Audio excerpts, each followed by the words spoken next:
जाति सिर्फ बिहार में नहीं है, जाति हर राज्य में है और जातियों का प्रभाव राजनीति पर जितना बिहार में है उतना यूपी में भी है, कर्नाटक में भी है, गुजरात में भी है, आंध्र प्रदेश में भी है।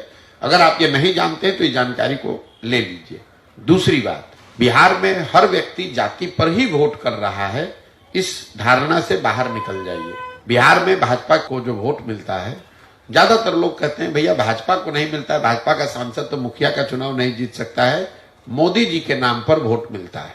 ये तो आप मानेंगे कि मोदी जी के नाम पर बिहार में वोट पड़ा है भाजपा को। तो मोदी जी की जाति के कितने लोग बिहार में रहते हैं? मोदी जी को वोट देने वाले कितने लोग ऐसे हैं जो मोदी जी के जाति के हैं? आपको सामने दिख रहा है, लेकिन आप उसको मानना नहीं चाहते। अब उसको आप कहेगा तो धर्म पर दे दिया, भाजपा के संगठन पर दे दिया, चलिए उसको छोड़ दीजिए। बिहार में 18% मुसलमान है। मुसलमान लालटेन को वोट देते हैं, राजद को वोट देते हैं, वो तो जाति पर वोट नहीं दे रहे हैं, वो तो सिर्फ भाजपा के डर से राजद को वोट दे रहे हैं। तो फिर आप कैसे कह दिए कि सब आदमी वोट दे रहा है जाति पर ही?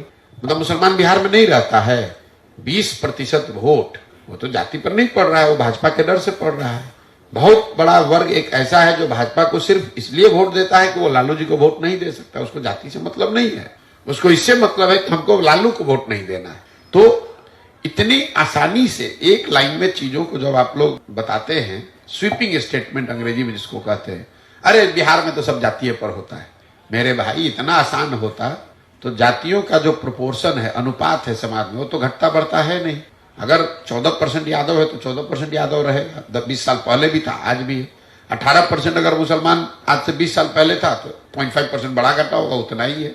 तो फिर जो जाति के समीकरण से लोग चुनाव जीतते हैं, उनका सीट घटता बढ़ता कैसे है? अगर हर जाति वाला फिक्स ही है तो ये संख्या घटती बढ़ती कैसे है? जाति सामाजिक राजनीतिक जीवन का एक महत्वपूर्ण पहलू है और समाज में एक बड़ा वर्ग जाति के आधार पर वोट करता है, लेकिन एक बड़ा वर्ग वोट करता है जाति पर और सब वोट करता है, दोनों में जमीन आसमान का फर्क है। समाज में एक बड़ा वर्ग जाति के आधार पर वोट करता है। आपको समाज के विभिन्न पहलुओं को समझना है। बहुत वर्ग है जो धर्म के नाम पर वोट करता है, एक बड़ा वर्ग है जो लालू के डर से भाजपा को वोट करता है, एक बड़ा वर्ग है जो भाजपा के डर से वोट करता है। बहुत लोग पढ़ाई के लिए, रोजगार के लिए भी वोट करते हैं। जो वोटिंग का रिजल्ट है चुनाव का, वो सारे बातों का सम्मिश्रण है। सिर्फ ये कह देना कि जाति के आधार पर वोट पड़ा है, तब तो भाई भाजपा को यहाँ 0 सीट हो जाना चाहिए।